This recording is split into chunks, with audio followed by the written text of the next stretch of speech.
విఘ్నేశ్వర షణ్ముఖ పార్వతీ సమేత పరమేశ్వరాయన్ మహా.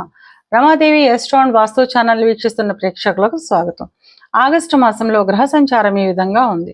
కర్కాటకంలో సంచరిస్తున్న రవి 17వ తేదీన సింహంలోకి ప్రవేశిస్తాడు. కుజుడు కన్యలో సంచారం చేస్తున్నాడు. కర్కాటకంలో సంచరిస్తున్న బుధుడు 31వ తేదీన సింహంలోకి ప్రవేశిస్తాడు. గురువు మిథునంలో సంచారం చేస్తున్నాడు. మిథునంలో సంచరిస్తున్న శుక్రుడు 21వ తేదీన కర్కాటకంలోకి ప్రవేశిస్తాడు. శని మీనంలో సంచారం చేస్తున్నాడు.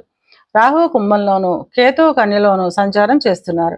ఈ గ్రహస్థితిని ఆధారంగా చేసుకుని తులారాశి వారికి ఆగస్టు మాస ఫలితాలు ఎలా ఉన్నాయో, చిన్న చిన్న పరిహారాలు ఏం చేసుకోవాలో చూద్దాం.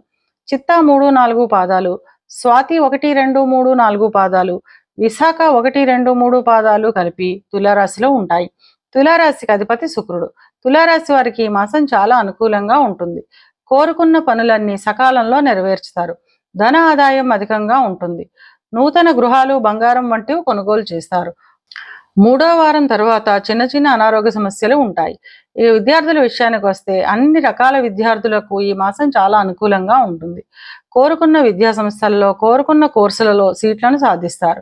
విదేశాలకు వెళ్ళాలి అనుకునే విద్యార్థులకు ఈ మాసం వాయిదా పడే అవకాశం ఉంటుంది. ఉద్యోగ ప్రయత్నం చేసేవారికి మొదటి వారం అనుకూలంగా ఉంటుంది.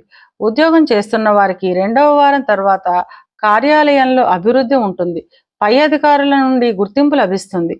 వ్యాపారస్తుల విషయానికి వస్తే 3వ వారం తర్వాత వ్యాపారం లాభదాయకంగా ఉంటుంది. వ్యాపారంలో నూతన పెట్టుబడులను పెట్టడం ద్వారా వ్యాపారాభివృద్ధి ఉంటుంది. వివాహ ప్రయత్నం చేసేవారికి 2వ వారం తర్వాత వివాహం కుదిరే అవకాశం ఉంటుంది.